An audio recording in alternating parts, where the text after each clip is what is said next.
There is a story of us that has a life of its own, but it's not our story. Mary Kay Letourneau returned to the news in 2020 after passing away from cancer, reminding us once again of one of the biggest scandals that the world had ever seen. In 1997, she pled guilty to second-degree rape of a child, and her ongoing relationship with Vili Fualaau was in the news for decades. I'm in love with my teacher. But it wasn't an isolated incident. In fact, it's only one of hundreds the world found out about. And you're about to hear the stories of several more former teachers who were involved in highly publicized scandals. These young women were all entrusted with the care and safety of children and were forced to stand for their crimes. All of these women claimed the relationships were consensual, and some of their victims even came forward to claim responsibilities for initiating the relationships. But the laws on statutory rape are very clear, and so these women are all criminals. These shocking stories also beg the question of how many more incidents have gone unreported or have been quietly swept under the rug. Before we get going, be sure to hit that thumbs up icon for us and subscribe to the channel so we can notify you about new content. Without further ado, it's time for us to show you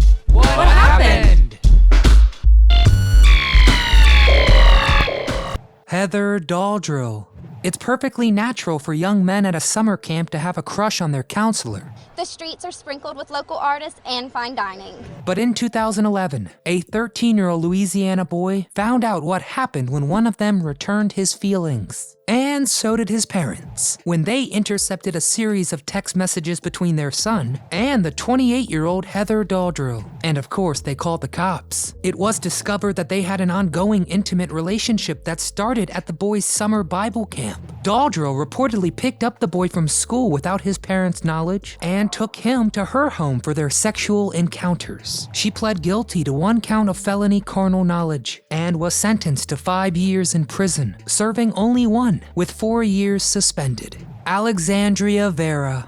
Most people enter the teaching profession because they want to help young people, but 24-year-old middle school English teacher Alexandria Vera took things much further, becoming involved in a 9-month sexual relationship with her 13-year-old male student. It was also discovered that the relationship was welcomed and encouraged by the young man's family, and Vera was giving them money for rent, groceries, and cell phone bills. When Vera discovered she was carrying his child in 2016, his family was reportedly excited about the news. But their secret relationship got the attention of authorities after she began showing signs of pregnancy, and Child Protective Services came to Stovall Middle School in Houston, Texas to speak with her. Alexandria admitted the relationship, and her principal immediately placed her on administrative leave. Vera was shocked to discover that she was now under investigation, and she panicked. She terminated the pregnancy immediately and went on the run for a short period of time after taking a short trip to Disney with her daughter. Then the arrest warrant was issued, and Vera turned herself in. Processing Alexandria Vera to go to jail. She was sentenced to 10 years. Vera pled guilty to aggravated sexual assault of a child in January of 2017. After she completes 5 years of her sentence, she will be eligible for parole. Michelle Preston. Basement makeout sessions are often part of an unchaperoned teenage party, but some parents in Shawnee Mission, Kansas, discovered that a teacher was hosting them in her home. In 2011, police arrested 28-year-old Michelle Preston after a nude cell phone photo began circulating on social media. After her arrest, she admitted to initiating contact with her students on Facebook and then inviting them to her house. She reportedly had sexual relations with one boy at least 15 times. Confirmed by the presence of his DNA on a couch in her basement. She also admitted to having sex with another student on the same sofa and making out with a third. Hours after police launched their investigation, she drove her SUV off an embankment and had to be airlifted to a hospital. Now, our researchers found conflicting reports on whether she lost control of the vehicle or if her actions were intentional. At the time of her trial, Preston was still showing signs of an injury, and she and her husband had an 8-month-old girl. She was facing up to 13 years in prison, but Michelle received 3 years probation after pleading guilty to 3 counts of unlawful sex with a minor. She must register as a sex offender, and her teacher's license was of course revoked. Deborah LaFave. In 2004, a 14-year-old boy took his new girlfriend to meet his cousin, and her provocative attire drew some unwanted attention from his aunt. Well, sisters talk, and once the boy got home, he had some explaining to do. The boy's mother called the cops, who recorded conversations between LaFave and the boy. So it's not over? God. And proceeded to arrest her when she showed up to a previously arranged encounter. LaFave faced a sentence of 5 to 15 years, and her defense attorneys argued that putting an attractive young woman in prison would be like putting a piece of raw meat in with the lions. Obviously, the case drew national attention, and Court TV was planning on airing the proceedings. The boy's mother decided not to put her son through the emotional turmoil of a trial, and LaFave was placed on house arrest. During the trial, LaFave attributed her actions to bipolar disorder. People who suffer from the mental illness are prone to impulsive and irrational behavior during said manic episodes. Hypersexuality, increased libido, and high-risk sexual behavior are also unfortunately common. In July 2008, LaFave completed sex offender therapy and community service, and her house arrest ended 4 months early. She is no longer required to wear an ankle monitor, and now is a married mother of twin boys. Lindsay Massaro.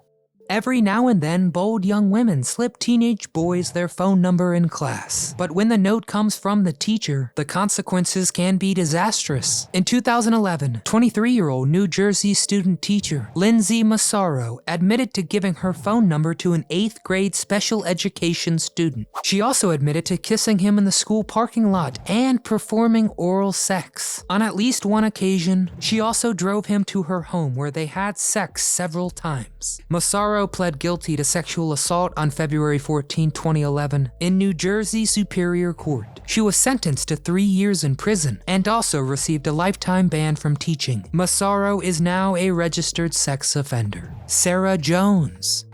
In 2009, Cincinnati Bengals cheerleader Sarah Jones sued Nick Ritchie, the operator of tabloid website TheDirty.com. Sarah Jones proved that the Dirty.com's website postings about her were false, and they were put online with reckless disregard for the truth. Her picture appeared on the site claiming she routinely had sex with Bengals players and also had contracted a sexually transmitted disease. You act like I didn't take this stuff down. You like did not take those things down. You did not take them down until I got my default judgment in August of 2010. That is not true. She was awarded $11 million in a default judgment. Awarded her $338,000 for damage to her reputation. But she was back in the news in 2012 when it was discovered she was dating a student at Dixie Heights High School in Kentucky, where she was employed as a dance teacher. Attorneys for the defense argued that 17-year-old Cody York, the alleged victim, was never a student in Jones's class. She also claimed that he never even thought of her as a teacher. Now, the age of consent varies from state to state, but most school districts explicitly forbid all relationships between students and teachers. Jones's plea was reduced to sexual misconduct, and she avoided a public trial, but in 2013, she announced her engagement to Cody York. And in 2014, the 6th U.S. Circuit Court of Appeals overturned the verdict of her defamation case against TheDirty.com on the grounds that the defamatory content was posted on the site by a third party. Oh, the internet. Elena Ferguson.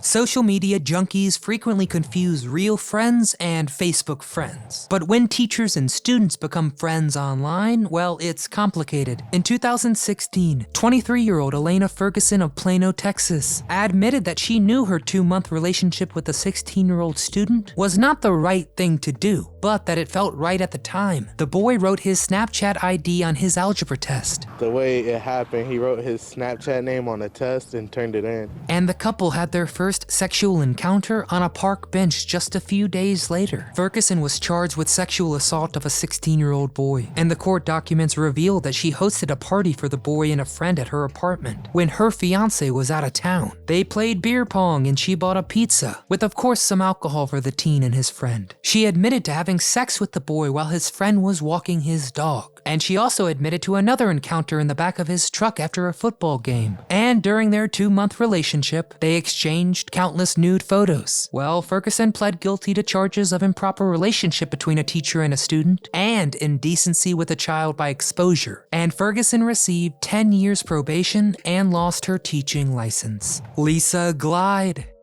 Daytime dramas have been a guilty pleasure for bored housewives for decades, and now reach a wider and more diverse audience than ever. In 2009, soap opera actress turned drama teacher Lisa Glide got caught up in a real-life scandal, which could have been torn directly from the pages of one of her scripts. Glide pled guilty to having sex with a high school student twice, and during the trial, she claimed that the 17-year-old student initiated the relationship. Her statements were corroborated by the student, who was a college sophomore at the time of her sentencing. He sent a letter on her behalf, claiming that he was clearly not a young child, and Lisa Glide was not a sexual predator. He said the entire case was blown far out of proportion and reason. Glide pled guilty in June to endangering the welfare of a child, and received 5 years probation and a lifetime ban from teaching.